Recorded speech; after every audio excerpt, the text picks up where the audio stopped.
Hi guys, my name is Gabriel and welcome back to my channel on my natural disaster series. You probably could have seen my most previous video on natural disasters about Yellowstone's eruption. Now, this one will be about a tsunami.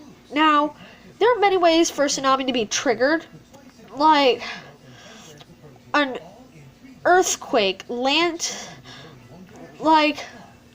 a volcanic eruption, a landslide, a comet, meteor, or asteroid, or just a projectile from space smashing into the water, or most commonly, an earthquake on the ocean floor, caused when the tectonic plates of the Earth's surface slip, suddenly bulge up, causing a massive amount of energy to release into the water. This energy travels up to the surface, displacing water and rising above the normal sea level. But gravity drags it back down, causing the energy to ripple outward horizontally. Then the tsunami is born and would be traveling at more than 500 miles per hour. So, when the tsunami approaches shore, it can be when a tsunami's very far out in the ocean, it can be barely detectable because most of this, about 98% of the tsunami is under the water. But as it gets to shallow water, something called wave shoaling occurs. Because of what happens, it might cause, so pretend this is the beach, this is the sea. There's a possibility that two different things can happen. The water will start flooding in and not going back out, then go back to normal and keep on doing that. And the waves are foamy and bubbling and looking weird as they come in and then go back out to normal. And another thing that could happen, the water could retreat. That means you have to get out immediately, both of those signs. And as this wave approaches shore, it slows down, and as it gets closer, more of it rises up, and its height rises to its full height. And when it hits the sea, it will not just damage things by the coast, but will damage buildings and pretty much anything for a couple miles inland or more, especially in low-lying areas. If that wasn't enough, the water then retreats, dragging it with it some of the stuff that it destroyed, and some people that were unlucky enough to be caught in its path. The 2004 Indian Ocean tsunami was one of the deadliest natural disasters in history, claiming over 250,000 lives around the coast of the Indian Ocean. Now, people have done things to stop tsunamis, such as seawalls, floodgates, or channels to divert the water. But those are not always effective. In 2011, in Japan, the Fukushima power plant had a seawall in a circle around it. It was just the Fukushima power plant. The only thing with the seawall around it on the east coast of Japan was the seawall. And then as the tsunami went right through it, causing the Fukushima plant to be damaged. And the tsunami, both the tsunami and the power plant, killed about 25 to 30,000 people. Now, there are many ways. I got another notification. There are many ways to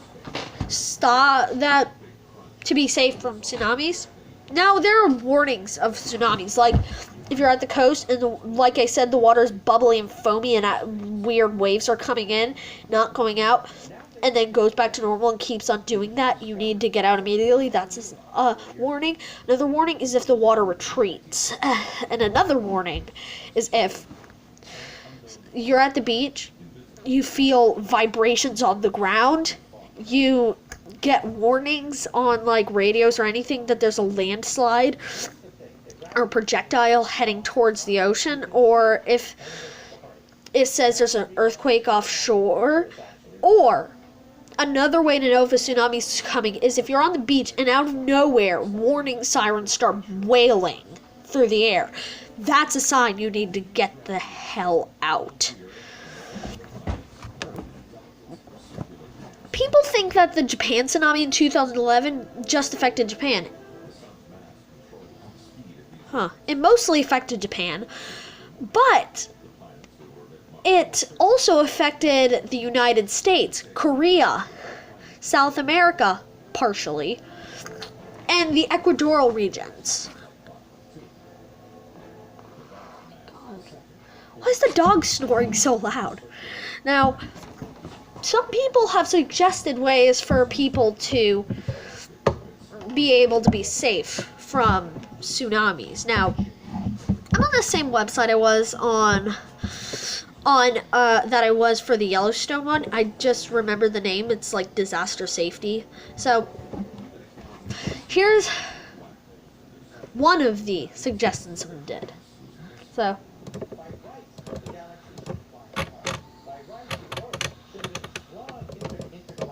okay, one guy suggested to put a seawall out in the ocean and along the whole coast. First of all, that wouldn't work.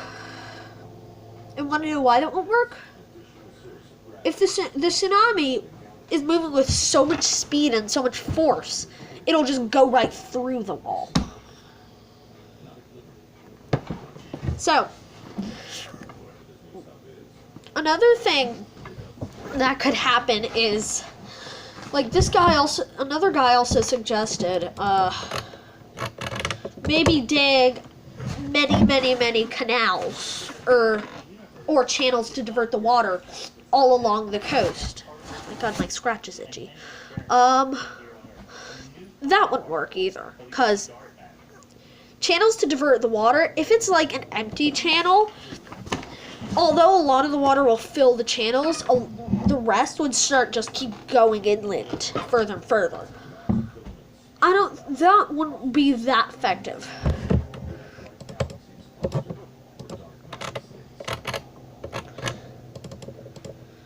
Okay. This guy suggested, no, it's not a guy, it's actually a woman. She suggested that we could put floodgates, like we could get cities along the coast and we could have floodgates from the cities and close them. First of all, that would not work at all. Now, want to know why it won't work? Because she's saying that the floodgates should only be like 5 feet tall. I mean, what the freaking hell? A 5-foot tall wall around a city with a floodgate that's also 5 feet. What the heck? That's not gonna work. No offense if you're watching this. Not to be rude, I'm just saying. Okay, so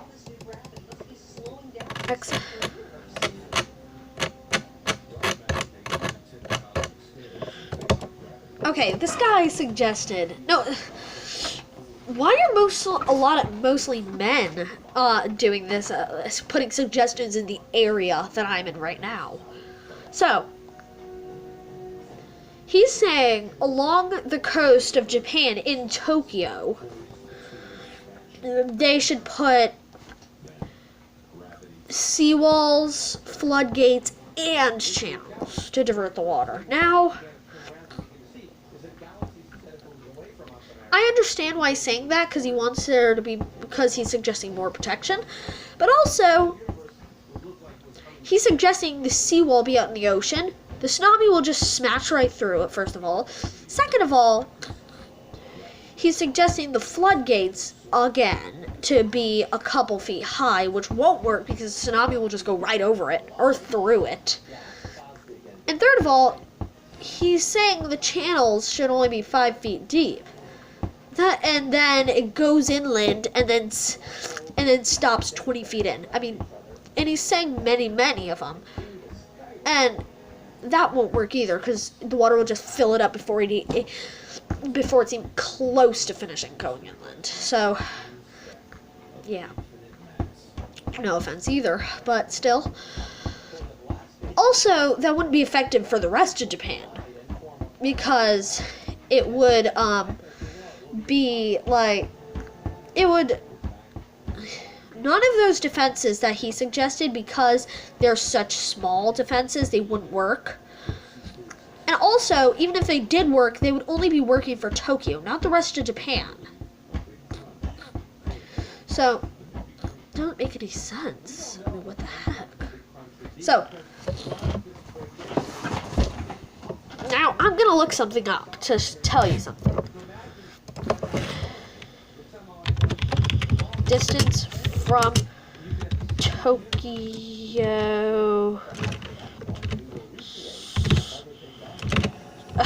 I keep on writing the wrong thing. Oh my God. Tokyo.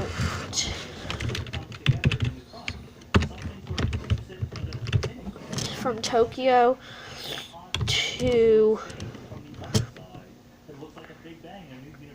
the coast.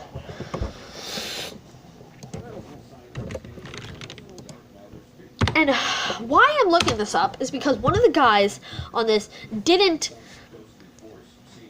Okay, this guy didn't put a suggestion, but he's asking the distance from Tokyo to the coast. I'm gonna answer this just in case he watches this. So, how many? The distance is. Okay, to.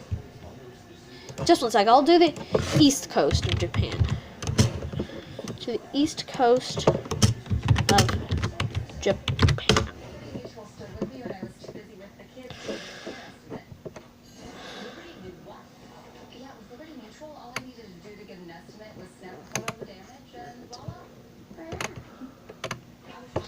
Okay.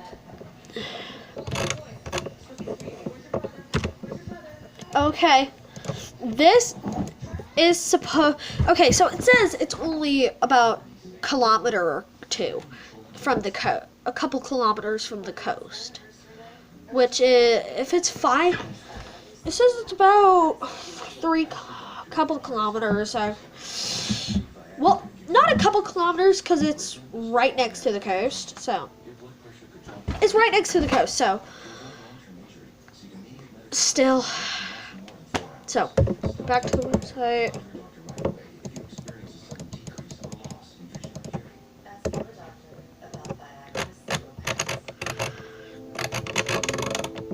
Okay.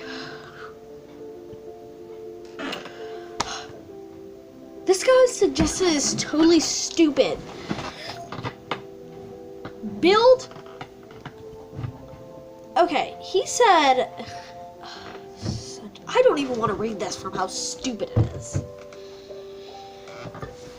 Build a.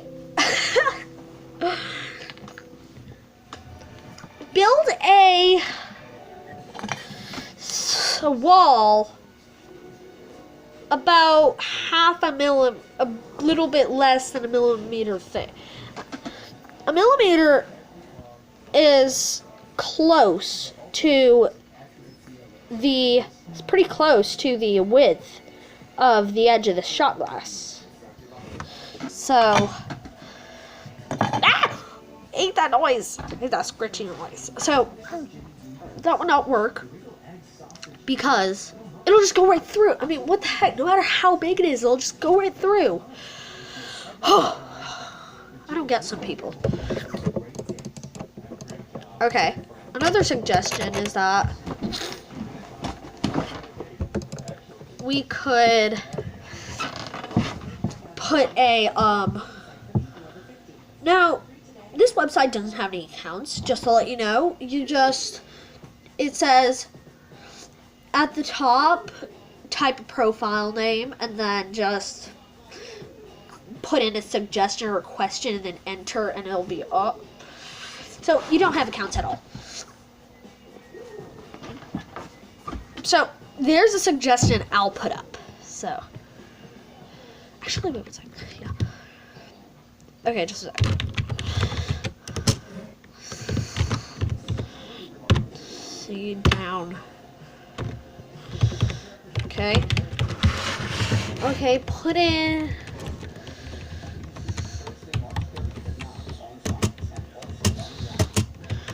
Okay, so. Okay, so put in area Okay, go in. Okay, the suggestion I just put up is for, okay, enter it.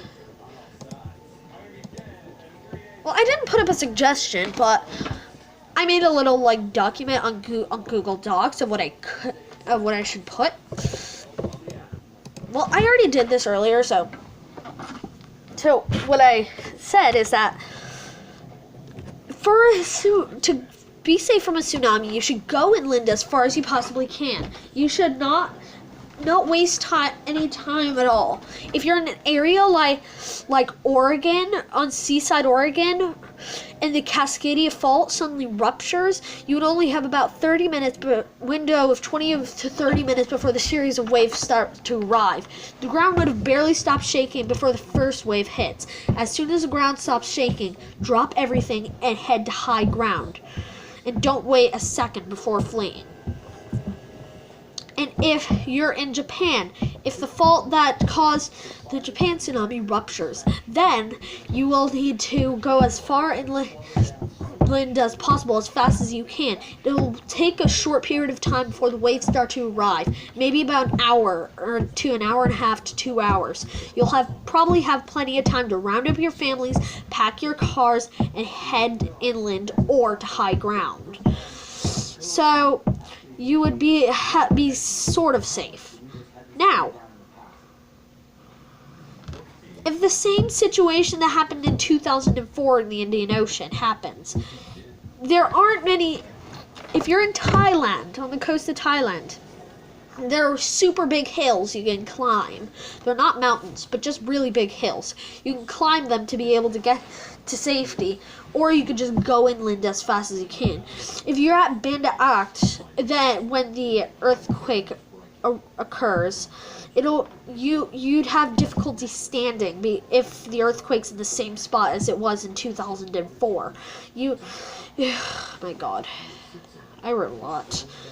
If you have any trouble standing when the series of waves start to arrive still, because people are running away from the ocean and making it hard for you to be able to move or get up, and people start to trample you, get up as fast as you can and do the same. Go inland or go to high ground. Stay safe from tsunamis and don't waste any time when they're coming. So that doc I made was just for the video, so I'm going to delete it real quick. Okay. Go back to Google, to that website that I was on. I'm back on disaster safety now. So, now what? So, I'm not going to put a link to disaster safety in the description like I did for my second video about like my little tarantula Charlotte. That one, I put a link for my first video, well, my channel, that video. But I'm not going to put a link in this video description. I don't know why. I just don't want to. But there is a link that I will put in the description, possibly. So, for you guys to be safe from disasters like this, you could follow what I said on the Google Doc. Of course, that wouldn't work for everyone, but to be safe from tsunamis that way, well, it's worth giving it a chance. Just a reminder, my name is Gabriel Cruz. Thanks for coming back to my channel. If you enjoyed this video, leave a like and comment, please. And also read the description of my videos before you either before or after you watch my videos. Please, you don't have to, but you can. Please subscribe and turn on notifications. Please subscribe. It will do a lot for me. Please turn on notifications if you do, so you get notified every time I make a new video. My name is Gabriel Cruz. Thanks for watching. See you next time. Bye-bye.